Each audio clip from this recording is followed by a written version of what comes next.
여러분 오랜만이죠. 벌써 2달 정도 저희가 이제 온라인으로 만나다가 이제 진짜 오랜만에 2달 만에 현장 예배로 드리게 됐습니다.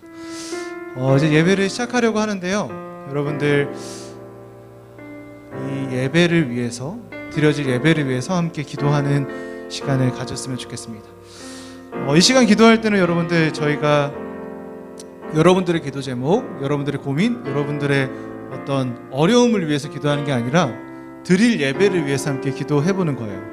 그래서 이 시간 잠시 눈을 감고 또 마음속으로 혹은 작은 목소리로 예배를 위해서 함께 기도하겠습니다. 목사님처럼 이렇게 함께 기도했으면 좋겠습니다. 주님, 오늘 예배의 자리에 나왔습니다. 2달 만에 이렇게 성전에 모여서 예배 드리게 해주셔서 너무나 감사합니다. 우리가 오늘 예배 드릴 수 있도록 성령님께서 이 자리에 함께 해주시고 성령님의 동행하심을 따라서 성령님의 힘으로써 예배 드리는 제가 되게 해주세요. 성령님 도와주세요. 이렇게 함께 기도하도록 하겠습니다. 다시 눈을 감고 작은 목소리로 마음속으로 함께 예배를 위해, 예배자인 나를 위해 기도하며 나아가겠습니다. 함께 기도하겠습니다. 주님, 이 시간 우리 예배를 함께서 받아주시고 우리 사랑하는 청소년부 한 사람 한 사람을 긴 시간 동안 각자의 자리에 흩어놓으셨다가 다시금 이 자리에 우리를 불러주시고 모아주셔서 감사를 드립니다. 사랑하는 주님을 따라 이 자리에 모였사오니 주님이 너무나 귀히 여기시고 사랑하는 우리 청소년부 한 명 한 명 이 자리에 예배자로 설 수 있도록 기억하여 주시고 붙잡아 주시옵소서. 주님, 성령님이 함께 하시기를 원합니다. 성령님이 이 자리에 그리고 우리 아이들의 마음속에 임재해 주셔서 성령님의 능력으로 말씀을 듣고 성령님의 이름으로 찬양을 하며 성령님의 이름으로 고백하며 나아갈 수 있는 우리 사랑하는 광석교회 청소년부가 될 수 있도록, 우리 아이들이 될 수 있도록, 우리들이 될 수 있도록 주님께서 인도하여 주시옵소서. 주님, 이 자리에 다시 불러주심에 감사를 드립니다. 주님, 감사를 드립니다. 주님, 감사를 드립니다. 주님, 감사합니다. 이 자리에 우리를 불러주셔서 긴 시간 동안 우리를 흩으셨다가 다시 한 자리로 모아주시고 예배드리게 하시니 감사와 영광과 찬송을 올려드립니다. 사랑하는 주님, 이 시간 우리가 다시 모여 예배드릴 때 무엇과도 비교할 수 없는 큰 은혜를 이 자리에 부어주시고 성령님의 동행하심을 따라 성령님과 함께 말씀과 찬양과 기도의 시간으로 나아갈 수 있는 우리가 될 수 있도록 인도하여 주시옵소서. 혹시 오지 못하는 친구들이 있다면 그 자리에서 각자 자리에서 예배를 지키게 하여 주시고 그 자리에도 동일한 은혜로 이 시간 함께하여 주시옵소서. 감사합니다. 알파와 오메가 되시는 우리의 구원자 예수님의 이름으로 간절히 기도드립니다. 아멘. 시간 함께 찬양하며 나아가겠습니다. 가사를 묵상하며 고백하겠습니다. 나는 하나님을 예배하는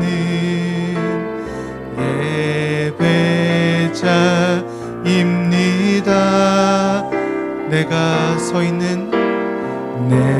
서 있는 곳 어디서나 하나님을 예배합니다.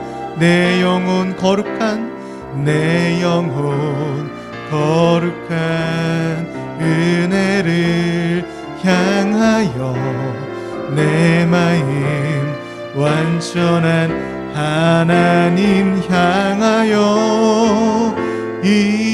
이곳에서 바로 이 시간 하나님을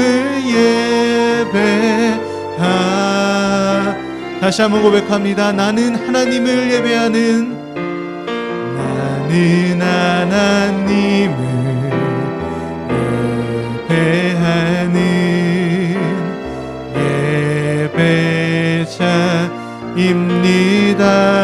예배자입니다. 내가 서 있는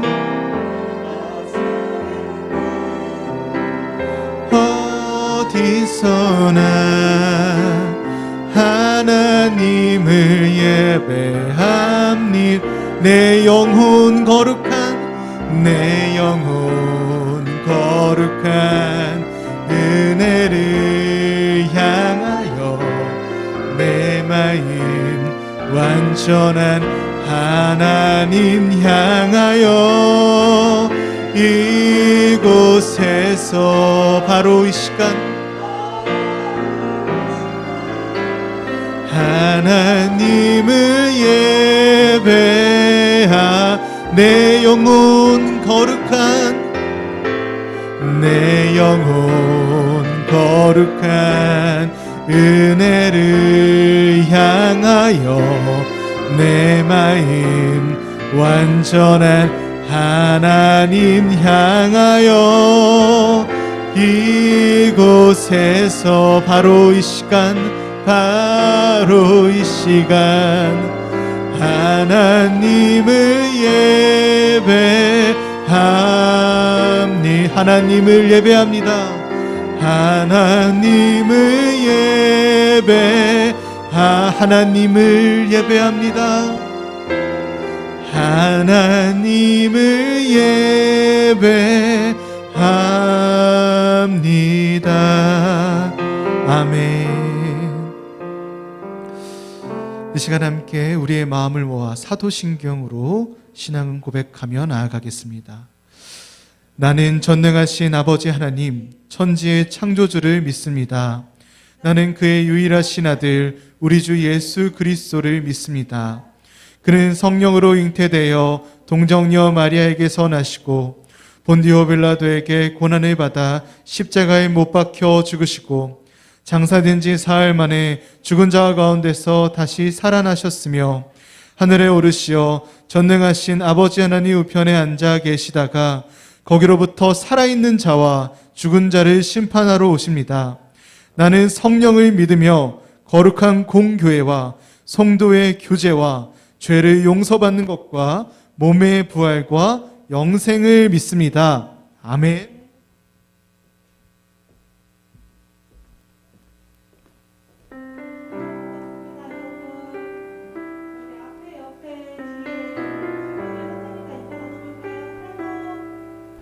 잘 지내셨습니까?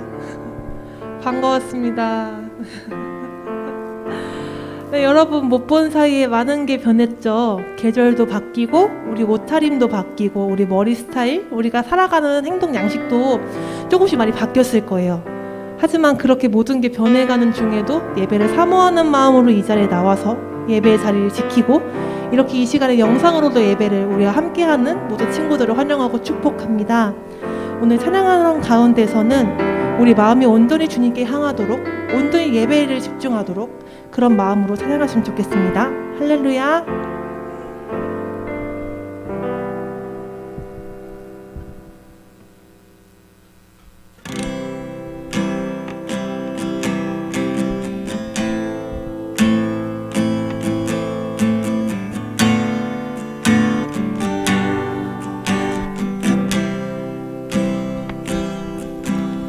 내 입술의 말과 나의 마음의 묵상이 주께 연락되길 원하네.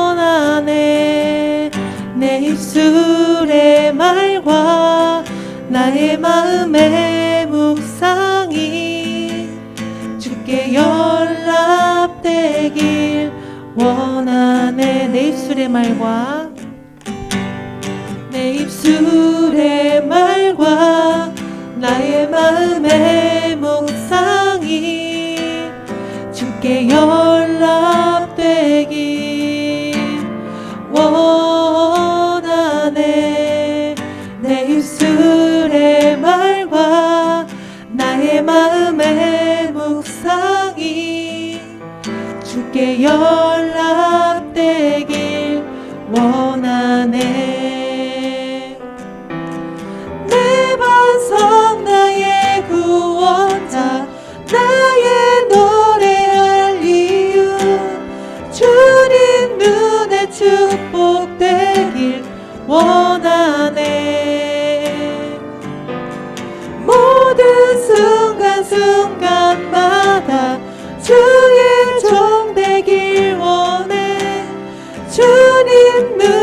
축복되길 원하네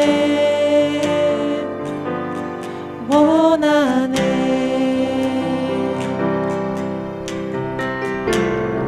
내 입술의 말과 내 입술의 말과 나의 마음의 묵상이 주께 연락되길 원하네.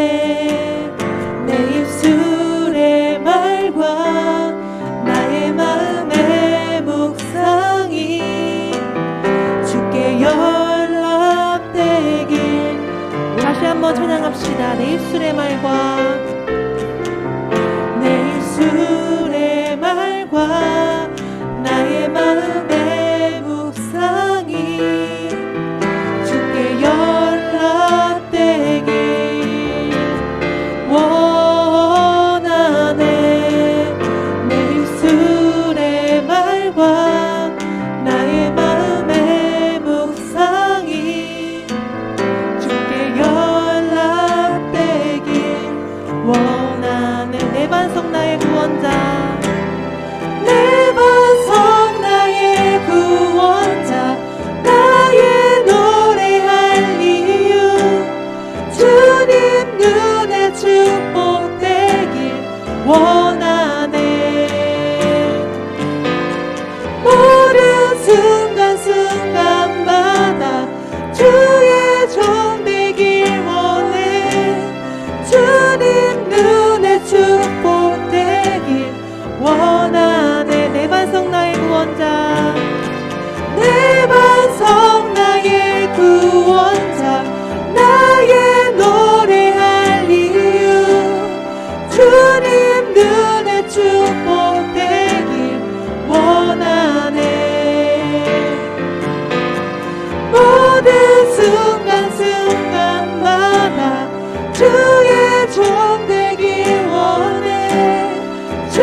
주님 홀로 높임 받으소서. 주님 홀로, 주님 홀로 높임 받으소서. 주님 홀로 높임 받으소서. 주님 홀로 높임 받으소서. 주님, 저희가 이 자리에 나와 주님을 예배합니다. 저의 입술의 고백과 저의 마음 가운데 있는 묵상들이 오늘 주님께 향하길 원하오니 주님, 저희의 찬양의 이유가 되시고 저희의 모든 기도 제목 되시며 저희의 삶의 인도자 되신 주님, 저희가 오늘 이 시간 주님을 예배하기 원하오니 오직 주님의 말씀을 듣고 온전히 저의 삶을 살아가겠다고 이 시간 고백하는 시간 됐으면 좋겠습니다. 기도하시겠습니다. 사랑의 주님, 감사합니다. 주님, 제가 온전히 주를 따르고 주를 바라며 주님께 인도하는 삶 되기 원합니다. 주님, 제가 말씀과 찬양으로 기도로 주님께 조금 더 정결한 삶 살기 원하오니 주님, 오늘도 저에게 사냥을 허락하시고 예배를 허락하시니 주님의 말씀을 제가 더욱더 들으며 주님을 살아가기 원합니다. 주님을 경배하기 원합니다. 주님을 높이기 원합니다. 주님을 찬양하기 원하오니 주님, 오늘 주님께서 저희를 다스려 주시고 이 예배 가운데 온전히 인도하여 주시옵소서. 주님, 온전히 주님만 높임 받는 예배 될 수 있게 인도해 주시고 붙잡아 주시옵소서.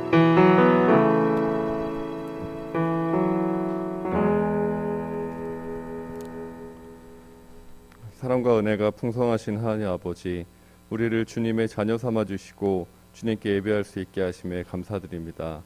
우리 청소년부는 지난 2개월간 영상 예배로 주님께 예배드렸으나 이 시간 주님 예배전에 나와서 예배할 수 있게 하심에 또한 감사드립니다. 코로나19라는 전염병 앞에 한없이 약해지고 두려워하는 우리의 작아지는 모습을 보면서 우리가 두려워할 것은 단지 전염병이 아니라 예수 그리스도가 내 삶의 중심이 되지 못하고 예배를 사모하는 마음이 조금씩 변해가지 않도록 하는 것임을 다시 한번 깨닫고 예수 그리스도만이 세상의 참 진리임을 내 입술과 마음을 열어 고백하며 나아갈 수 있도록 우리를 인도하여 주세요. 우리가 너무나 당연하게 생각하며 누리고 즐겼던 일상의 많은 일들을 놓치고 보니 세상의 행복과 욕심을 찾았던 우리의 모습을 보게 되었습니다.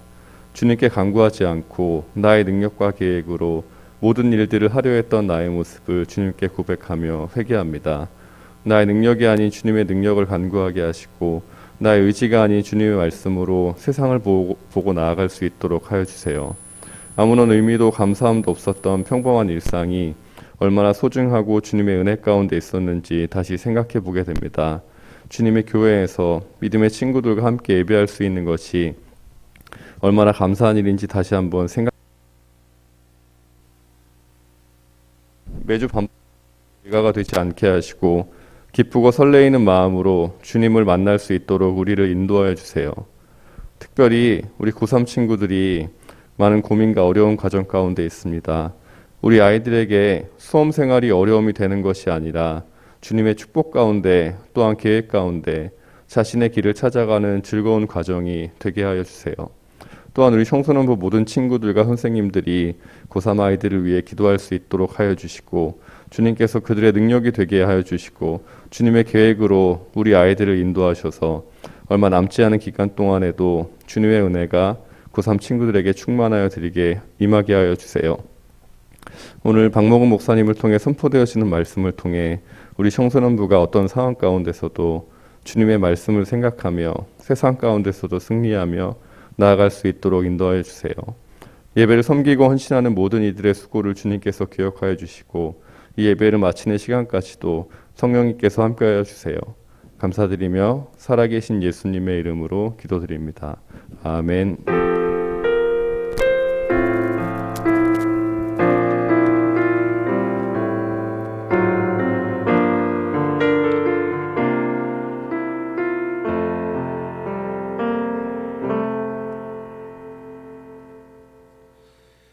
네, 오늘 우리에게 주신 하나님의 말씀 마태복음 12장 17절에서 21절까지의 말씀입니다. 마태복음 12장 17절에서 21절까지의 말씀. 성경 있는 친구들은 지금 찾아주시고요. 없는 친구들은 앞을 보시면서 함께 보도록 하겠습니다. 17절부터 21절까지의 말씀 목사님이 봉독하도록 하겠습니다. 하나님 말씀에 경청하십시오. 이는 선지자 이사야를 통하여 말씀하신 바 보라 내가 택한 종 곧 내 마음에 기뻐하는 바 내가 사랑하는 자로다. 내가 내 영을 그에게 줄 터이니 그가 심판을 이방에 알게 하리라. 그는 다투지도 아니하며 들레지도 아니하리니 아무도 길에서 그 소리를 듣지 못하리라. 사한 갈대를 꺾지 아니하며 꺼져가는 심지를 끄지 아니하기를 심판하여 이길 때까지 하리니 또한 이방들이 그의 이름을 바라리라 함을 이루려 하심이니라. 아멘. 여러분 잘 지내셨죠? 여러분들은 뭐 저를 매주 봤겠지만 사실 저는 여러분들을 못 보고 이렇게 막 댓글로만 봐가지고 사실 되게 정말 오랜만에 보는 것 같아요. 그래서 참 반갑고 이렇게 댓글로만 보다가 실제로 약간 오프라인 방송을 하는 느낌이에요. 그래서 약간 목사님한테는 약간 새로운 느낌이 있네요. 여러분들 이렇게 만나서 반갑고요. 저희 안전하게 또 이렇게 함께 예배 드리면서 은혜 나누는 시간들 되었으면 좋겠습니다. 오늘 우리가 함께 나눠보았던 말씀은 마태복음 12장 17절에서 21절까지의 말씀인데요. 오늘 설교의 제목은 상하고 꺼져가는 것들, 상하고 꺼져가는 것들이라는 제아의 말씀을 통해서 주님께서 오늘 우리에게 은혜 주시기를 원합니다. 그 목사님은요, 사실 이렇게 물건을 잘 못 버려요. 이게 성격이거든요. 그러니까 뭐 하나 사면 정말 오래오래 써요. 그래서 이렇게 뭔가 구매를 하면 진짜 옷도 목사님이 중학교 때 샀던 옷이 아직도 있는 게 있어요. 그만큼 뭐 중학교 때 샀던 건 거의 뭐 20년이 지난 건데, 맞죠? 20년이 지난 건데 그런 거 갖고 있는 것도 있어요. 그만큼 목사님이 물건을 진짜 오래 쓰고 당연히 오래 쓰니까 잘 못 버려요. 이게 저희 어머니 성격이기도 하고 제 성격이기도 하거든요. 집안에 물건이 차곡차곡 쌓입니다. 아무리 낡아도 이게 물건에 약간 정이 드는 느낌이 드니까 물건을 못 버리겠는 거예요. 그러니까 뭔가 내 가족 같고 막 살붙이 같은 그런 느낌 있잖아요. 그러니까 못 버리겠는 거예요. 이게 사실 혼자 살면은 전혀 문제가 안 돼요. 목사님이 이제 서울에 대학을 올라와가지고 쭉 그때부터 살았으니까 그때 뭐 그렇게 목사님이 그렇게 사는 게 별로 이렇게 누구한테 해를 끼친다거나 위해를 가한다거나 뭐 어려움을 주진 않았거든요. 그러니까 이게 뭐 혼자 살거나 자취할 때는 전혀 문제가 없는 거였죠. 근데 문제는 이제 결혼하고 나니까 이제 결혼하는 이제 아내와 목사님이 서로 이렇게 조율할 일들이 생기는 거예요. 그 조율할 일들 중에 하나가 바로 이런 물건을 대하는 일이었어요. 목사님은 잘 못 버리는 성격이고 오래오래 쓰는 성격이고 목사님의 아내는 좀 이렇게 좀 낡으면 바꿔야 되지 않냐라고 생각하는 사람이거든요. 그래서 이렇게 결혼하고 나서 옷 같은 거에 대해서 버리고 안 버리고 막 이런 것도 굉장히 좀 이렇게 조율을 많이 했었던 것 같아요. 목사님이 아무리 이제 아내가 버리라고 해도 잘 안 버리니까 어느 날에 이렇게 좀 깊게 한번 얘기를 한 적이 있는데 아내가 얘기하던 게 이거였어요. 다른 건 모르겠는데 오빠 가지고 있는 그 셔츠 중에 와이셔츠 중에 진짜 목사님이 엄청 오래 입고 많이 입어가지고 이 목과 팔이 다 해진 게 있었어요. 그래가지고 요건 버려야 되지 않겠냐고 하는 거죠. 그래서 나는 이거 너무 정이 들어서 괜찮고 막 입을 때 교회 가서도 막 일을 할 때가 있으니까 그럴 때 입으면 너무 좋다. 안 버리려고 하니까 아내가 그렇게 말하더라고요. 오빠 이렇게 낡은 건 버려줘야 돼 라고 했어요. 근데 아내의 말을 듣고 목사님이 곰곰이 생각을 해보니까 그렇더라고요. 낡은 건 이 정도까지 낡은 건 버려줘야 맞는 거였어요. 그게 상식적인 이야기거든요.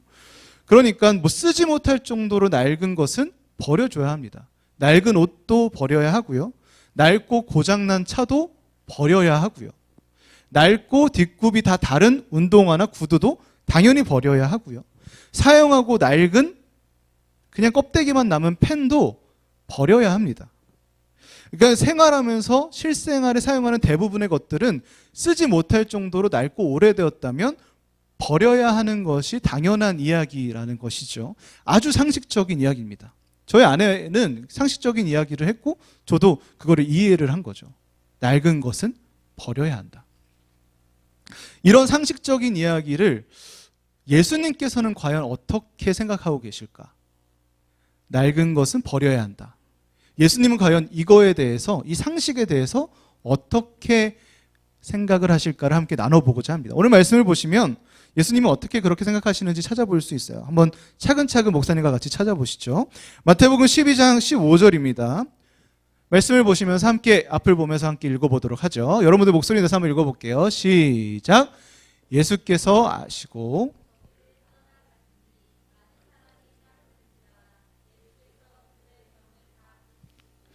여기서 보면 사람들이 따른다고 하는데 그 사람들이 어떻다고 하고 있어요?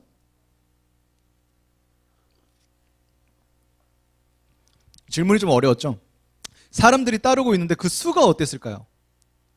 그렇죠? 많은 사람들이라고 표현하고 있어요.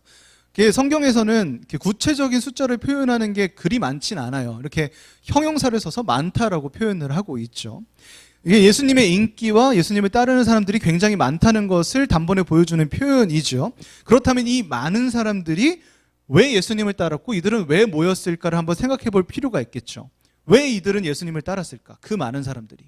같은 절에 그 힌트가 있어요. 그들이 예수님을 따랐던 이유는 바로 이 부분에 있습니다. 그들의 병을 다 고치시고.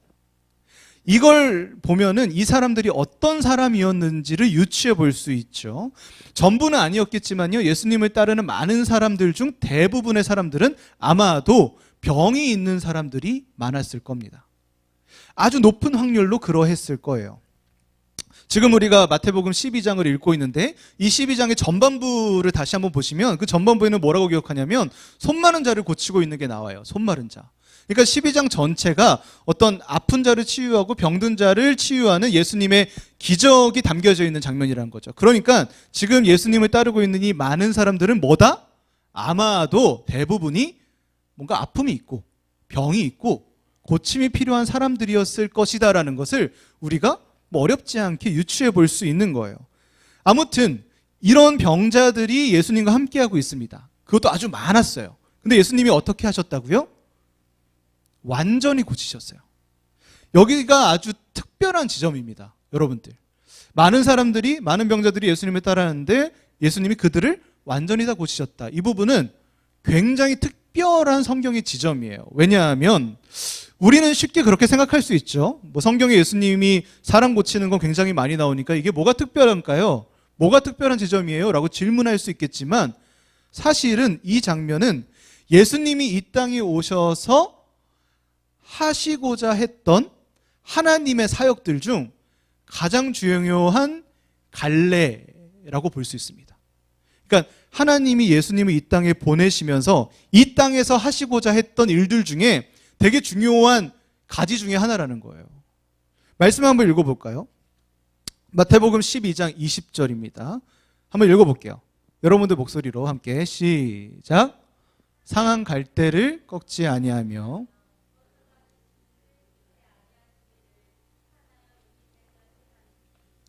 여러분 요 구절을 보면 목사님은 사실 찬양이 하나가 떠올라요. 그렇지 않아요? 예전에 이제 마커스 워십에서 발표했던 그 사랑이라고 하는 찬양에 그 2절 가사에 요게 있죠. 상한 갈대 꺾지 않으시는 꺼져가는 심지 끄지 않는 이렇게 되게 목사님이 되게 많이 불렀고 되게 좋아했던 찬양 중에 하나예요. 그 사랑이라는 찬양이죠. 근데 여러분들은 어떠세요? 여러분도 아마 교회에서도 여러분들도 많이 듣고 불러왔을 건데 이 찬양의 가사가 어떤 의미인지 생각해 보신 적이 있어요? 이게 멜로디가 굉장히 익숙하고 아름답고 부드럽다 보니까 그냥 막 흥얼흥얼거리면서 많이 부르게 되는데 이 가사가 대체 무슨 의미인지 생각해 보신 적이 있을까요? 상한 갈대를 꺾지 않는다는 건 무슨 의미일까? 꺼져가는 심지를 끄지 않는다는 것은 무슨 의미일까? 이죠. 사실 이 부분은 이사야서 42장 3절에 나오는 성경, 구약 성경의 말씀을 인용한 부분이에요. 하나하나만 살펴보시죠. 첫 번째로 상한 갈대입니다. 여러분들 갈대를 목사님이 중동 지역의 갈대에 대해서 설교를 했던 적이 있는데 여러분들 중동 지역의 강가는 습도가 굉장히 높은 토양이 굉장히 이렇게 축축축한 습지대였어요. 그런 습지대는 당연히 갈대밭이 조성되기에 굉장히 유리합니다. 당연히 중동 지역의 강가에는 갈대밭이 조성이 크게 됐을 거예요. 뭐 토양도 좋고 햇볕도 좋으니까 당연히 고르고 굵고 긴 갈대들이 굉장히 많이 조성이 됐을 겁니다. 이런 잘 자란 갈대들은요, 당연히 어느 정도의 방수 능력도 있을 터고요. 또한 충격의 내성도 굉장히 강할 거고요. 내구도도 굉장히 훌륭했을 거예요. 여러분도 어땠을까요? 생각을 해보세요. 크고 굵고 굉장히 질이 좋은 갈대, 내구도도 좋고 충격에도 강하고 질기고 잘 찢어지지 않고 방수까지 되는 이 갈대가 널려 있어요. 그럼 사람들이 당연히 이것을 쓰지 않겠어요? 재료가 너무 많으니까 이걸 당연히 쓰는 일이 많았을 거잖아요. 그래서 당시의 사람들은 이 갈대를 가지고 배를 만들기도 했고요. 또 바구니를 만들기도 했고요. 또한 그릇을 만들어서 실생활에서 굉장히 많이 사용을 했습니다. 또 우리가 출애굽기 성경을 보면 모세가 바구니에 담겨져 떠내려 가잖아요. 그때 사용됐던 게 이제 갈대라고 볼 수 있겠죠. 그렇게 많이 활용이 됐어요. 또 여기 뭐 말씀해 보시면 두 번째 나오는 심지는 뭐예요? 심지. 지금 우리는 이제 불을 켜면 이런 불을 쓰잖아요. 그래서 전기를 쓰니까 이렇게 껐다 켰다 쉽잖아요. 당시에는 당연히 전기가 없었겠죠. 그렇다면 각 가정마다 해가 지고 나면 사용할 불이 필요했을 거예요. 무언가를 비춰줄, 생활할 수 있게 만드는 불이 필요했을 겁니다. 당시 가정에서 굉장히 많이 사용했던 것은 일반적으로 등불이에요. 등불. 여러분들 등불이 뭐냐면 아마 모르는 친구들이 있을 텐데, 등불은 흙으로 빚은 호리병입니다. 그 흙으로 호리병을 뭐 이렇게 예를 들어 만들었다 치면 여기에 어떤 이렇게 요만한 이렇게 뾰족한 구멍을 만드는 거죠. 우리 뭐 찻잔 같은 거 있잖아요. 티 내려 먹는 찻잔 같은 거를 생각해 보시면 될 것 같아요. 거기다가 이 등불 호리병 안에는 그 기름을 채워 넣고요. 이 뾰족하게 만들었던 곳에는 심지를 채워 넣는 거예요. 그래서 이 심지 끝에다가 불을 딱 켜면 어떻게 될까요? 이 심지가 타는데 안에 있는 기름을 계속 조금씩 먹으면서 불이 유지되는 거예요. 그게 등불이거든요. 이스라엘 사람들이 각 가정에서 사용했던 불이 바로 이 등불이었습니다. 그리고 오늘 성경에서 말하는 저 심지는 이 등불에 사용되고 있는 심지를 의미해요. 얼마나 많이 사용됐을지, 실생활에 얼마나 널려 있을지 우리가 생각해 볼 수 있죠. 각 가정마다 거의 다 쓰는 거였으니까요. 당시에 이 갈대와 이 심지에 대해서 당연히 여겨지는 것들이 있었어요. 기본 상식 같은 거죠. 먼저 갈대를 대하는 태도입니다. 여러분, 상한 갈대가 여러분 생각해 보세요. 상식적으로 이 사람들에게 필요했을까요? 없죠. 왜요? 굵고 길고 질기고 아주 훌륭하게 만들어진 갈대들이 널려 있는데 뭐하러 상한 갈대를 쓰겠어요? 상한 갈대를 써서 자칫해서 배를 만들었다가 바구니를 만들었다가 그릇을 만들었다가 오히려 낭패를 보는 일이 더 많지 않겠어요? 그러니까 이때 당시의 사람들은 갈대를 대하면서, 특히 상한 갈대를 대하면서 이 상한 갈대는 미리미리 꺾어서 버리는 게 일반적인 상식이었습니다. 일반적인 행동이었어요. 그래서 그들이 종들이 나가서 갈대밭에서 일을 할 때는 상한 갈대를 미리 꺾어서 버리는 일들을 먼저 했다는 거죠. 상한 갈대는 당연히 꺾어야 하는 거였어요. 그렇다면 심지는 어떨까요? 여기서 말하는 꺼져가는 심지가 무엇을 의미할까를 살펴보시죠. 각 집에서 등불을 사용한다고 했죠.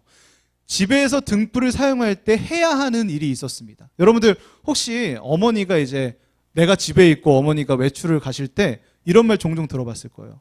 야, 지금 뭐 곰국 끓여놨으니까, 불 올려놨으니까 30분 있다가 1시간 있다가 불 끄고 가스 잠궈라 라는 말 들어보지 않았어요? 등불을 쓸 때도 꼭 이랬습니다. 자기 전에 혹은 밤중에 가족 중 누군가는 분명히 일어나서 이 일을 해야 했어요. 바로 뭐냐면 이 꺼져가는 심지를 잘라서 꺼버리는 거였습니다. 이게 뭐냐면 아까 말했듯이 호리병에는 기름이 담겨 있어요. 그리고 이 기름에 심지가 꽂혀 있는 거라고 했죠. 조금씩 기름을 먹는 거예요. 근데 밤중에 계속 켜놓다 보면 안에 있는 기름이 조금씩 먹혀가다가 결국에는 다 바닥이 나지 않겠어요? 그러면 어떻게 되냐면 호리병에 있는 불이 호리병으로 번집니다. 등불에 번지는 거예요. 그리고 번진 불이 커져서 자칫하면 집까지 불이 번질 수 있는 일이 있었죠. 되게 위험한 거였어요. 그래서 당시에 사람들은 등불을 사용할 때 밤중에는 꼭 이 등불을, 꺼져가는 심지를 잘라내는 일을 해야 했습니다. 그러니까 뭐예요? 꺼져가는 심지는 당연히 꺼야 하는 거예요. 한번 생각을 해보시죠. 정리를 해보자면 뭐예요? 이스라엘 사람들에게 있어서 상한 갈대는, 이스라엘 사람들에게 있어서 꺼져가는 심지는 당연히 버려져야 하는 것이었습니다. 마치 버려지기에 마땅한 목사님의 오래된 와이셔츠처럼 말이죠. 그리고 이 상한 갈대와 이 꺼져가는 심지의 존재의 가치를 보았을 때 이 존재의 가치는 오늘 예수님을 따르고 있는 이 병자들과 동일합니다. 존재의 가치로 보았을 때 예수님을 따르고 있던 병자들과 꺼져가는 심지, 상한 갈대는 동일선상에 있는 거예요. 여러분 한번 생각해 보세요. 유대인들에게 있어서 병은 뭐였을까요? 유대인들에게 있어서 병은 그냥 병이 아니었어요. 당시의 사람들은 병을 죄라고 생각했습니다. 율법을 어겨서 얻게 되는 죄. 그래서 나나 아니면 나의 자식들이 병을 얻게 되는 거였죠. 율법을 어긴 자. 그래서 아픈 사람들을 보면, 피를 흘리는 사람을 보면 그 사람들을 죄인이라 여기며 부정한 자라 여기며 손도 대지 않는 모습을 우리는 성경에서 종종 보잖아요. 선한 사마리아인 이야기도 그렇고요.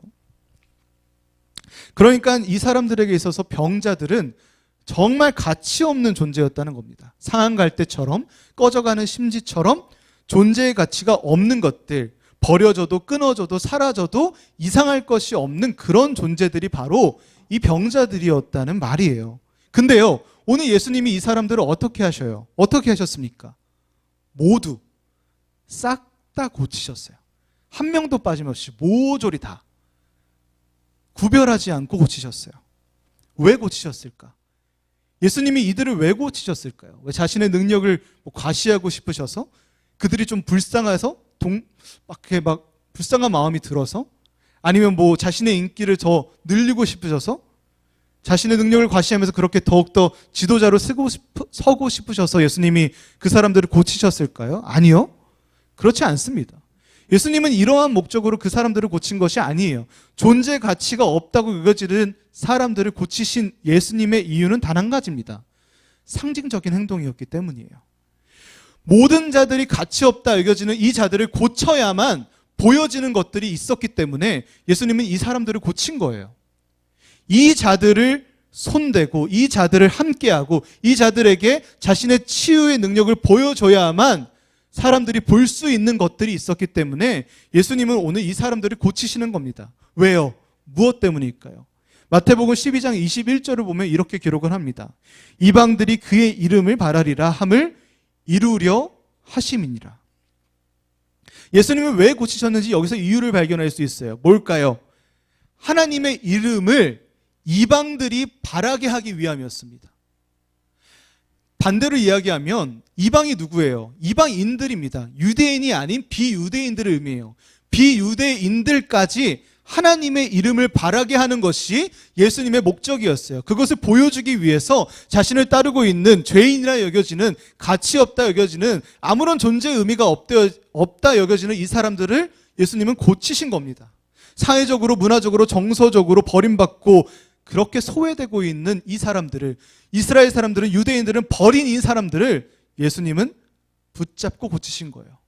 이들에게 하나님의 이름을 확장시키기 위해서.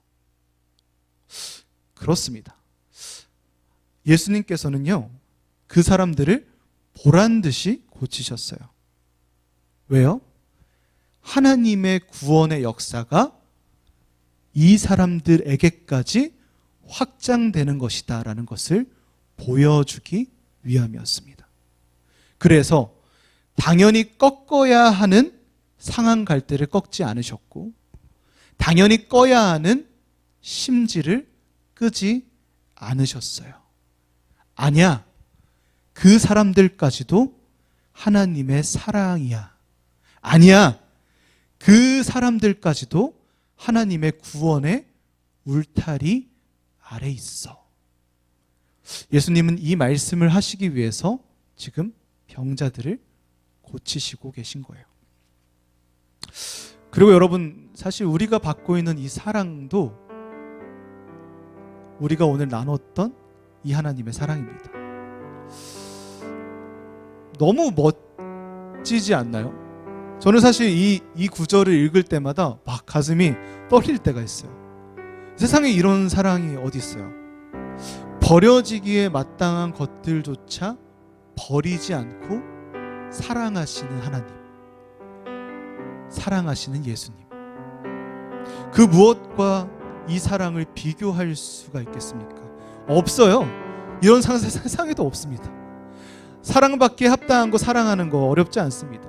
멋진 거 사랑하는 거 어렵지 않습니다. 아름다운 것을 사랑하는 것 어렵지 않습니다. 사랑할 만한 가치가 있는 것, 그런 존재의 의미가 있는 것, 그렇게 남들이 다 좋아하는 거, 사랑하는 거, 그런 거 어렵지 않아요. 하지만 버려져야, 끊어져야, 사라져야 마땅한 것들도 사랑하는 것은 말도 안 되게 어려운 겁니다. 근데 그 하나님이 지금 이 사랑을 하고 계세요. 지금 우리가 받고 우리가 누리고 있는 사랑이 바로 이 사랑입니다. 이 말씀이 오늘 2020년을 살아가는 우리에게 어떠한 의미가 있을까를 고민해 봅니다. 목사님이 곰곰이 고민을 해봤는데 오늘 우리에게 필요한 자세는 그건 것 같아요. 우리가 살아가면서 이 하나님의 사랑을 조금이나마 닮아갔으면 좋겠습니다. 2020년 현재 기독교에 대한 신뢰는 바닥을 치고 있습니다. 많은 사람들이 비난과 비판을 조롱을 하고 있죠. 아마도 그 비판의 손가락 중에는 여러분들의 가족이 있을 수도 있고요. 여러분들의 친구들이 있을 수 있고 여러분들의 직장 동료들도 있을 수 있습니다. 교회에 왜 다니냐?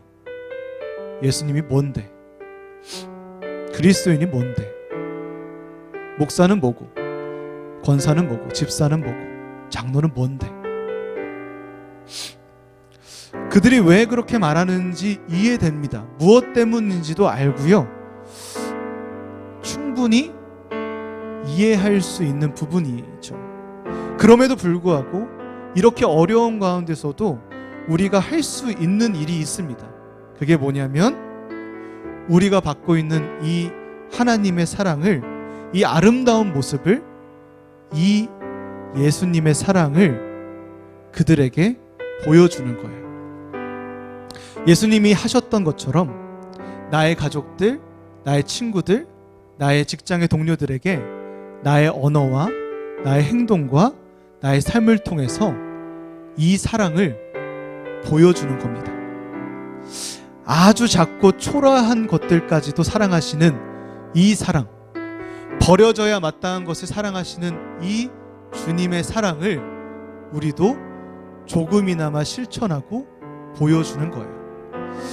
그런 삶들이 모인다면 우리를 향한 사람들의 시선과 우리를 향한 사람들의 생각들도 조금씩 변하고 하나님의 사랑으로 물들어가지 않을까 소망해 볼 수 있겠죠. 사랑하는 청소년부 여러분, 이번 한 주간 이 하나님의 사랑을 닮아가는 여러분들 되었으면 좋겠습니다. 사랑할 만한 것 사랑하지 않고 멋지고 아름답고 누구나 좋아할 수 있는 거 사랑하는 거 말고요. 소외받고 버려지고 가치 없다 여겨지는 그 한 부분, 한 사람, 한 공간을 여러분들이 사랑해보는 겁니다. 예수님의 마음을 담아서 말이죠. 그렇게 여러분들이 하나님의 사랑을 닮아가고자 노력한다면 그 사랑이 여러분들 삶 속에 더욱더 가득 넘쳐 흐르지 않을까 생각합니다. 그래서 여러분들의 삶도 더욱더 아름답고 가치 있게 채워질 거예요. 목사님은 그것을 꿈꿔봅니다. 그리고 여러분들과 함께 그 사랑의 삶을 같이 꿈꾸는 우리가 되었으면 좋겠습니다. 한 주간 그렇게 살아가시기를 간절히 소망하고 함께 기도하며 오늘의 말씀을 마치도록 하겠습니다. 사랑하는 주님, 오늘 말씀을 통해 우리에게 보여주시는 하나님의 사랑을 기억합니다. 세상에 가장 소외되고 버림받고 나약한 것들마저 사랑하시는 주님을 기억합니다. 그리고 그 사랑이 우리를 향한 사랑이며 우리는 그 하나님의 사랑을 닮아가고자 결단하며 소망합니다. 오늘 우리의 가정과 학교와 일상 그 모든 곳에서 그 주님의 사랑이 피어나게 인도하여 주옵소서. 오늘 우리의 삶도 상한 갈대를 꺾지 아니하며 꺼져가는 심지를 끄지 않는 예수님의 사랑이 가득하게 하시옵소서. 그렇게 우리를 이끄실 줄로 믿사오며 이 모든 말씀 예수님의 이름으로 기도드립니다. 아멘. 이 시간 함께 드려진 예물 기억하며 함께 봉헌 찬양 드리도록 하겠습니다. 함께 자리에서 일어나 함께 고백하겠습니다. 나의 모습, 나의 소유, 나의 모습, 나의 소유, 주님 앞에 모두 드립니다. 모든 아픔, 모든 기쁨, 내 모든 눈물 받아주소서. 나의 생명을 드리니 주 영광 위하여 사용하옵소서. 내가 사는 날 동안에 주를 찬양하며 기쁨의 제물 되리. 나를 받아주소서.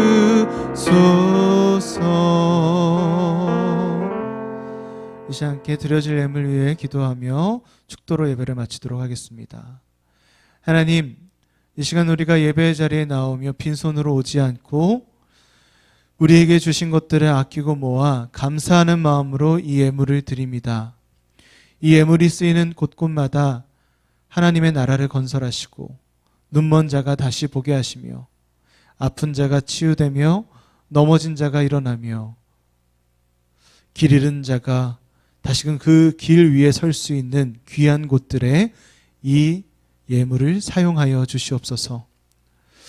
드려지는 가운데 허투루 사용되지 않도록 주님 언제나 이 예물들을 감찰하여 주시고 오직 주님의 뜻대로만 예물이 사용되도록 인도하여 주시옵소서. 혹여 오늘 드리지 못한 우리 친구들 마음의 예물을 이 시간 함께 드리오니 이 예물 또한 귀하게 여겨주시며 더 나아가 우리 청소년부가 물질만 드리는 것이 아니라 우리의 시간과 우리의 생각과 우리의 삶 전체를 주님께 드리며 함께 나아가는 우리들 될 수 있도록 인도하여 주시옵소서. 그로 인해 주님께서 영광 받으시고 우리에게는 기쁨이 되는 그런 삶이 되게 하여 주옵소서.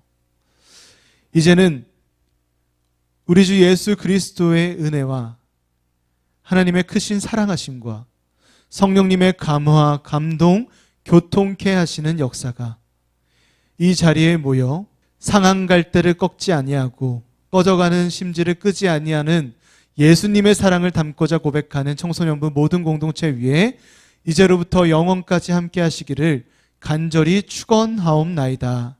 아멘.